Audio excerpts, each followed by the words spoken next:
4-5 दिवसापूर्वी गडचिरोलीमध्ये 6 विद्यार्थिनींना आदिवासी आश्रमशाळेत सरपंच झाला होता. त्यातील 3 विद्यार्थिनी दगावल्या. तर मला एक सांगा, की हे जे आश्रमशाळा मॉडेल गेल्या 7 दशकापासून कालबाह्य मॉडेल झालेलं आहे का?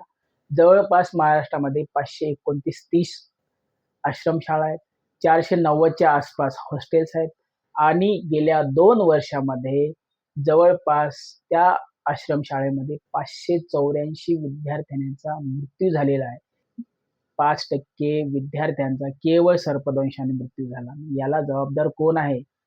490 हॉस्टेलपैकी जवळपास 250 हॉस्टेल म्हणजे 50% हॉस्टेलला बेड नाहीये झोपण्यास. या परिस्थितीला जबाबदार कोण आहे? हे आश्रमशाळा विद्यार्थ्यांच्या मृत्यूचे सापळे बनलेत का? मग याच्यावर कोण उत्तर देणार? दरवर्षी जवळपास आदिवासी आश्रमशाळेसाठी 5,500 कोटी रुपयाचं बजेट महाराष्ट्र शासन खर्च करतं. मग ते बजेट जातं कुठं?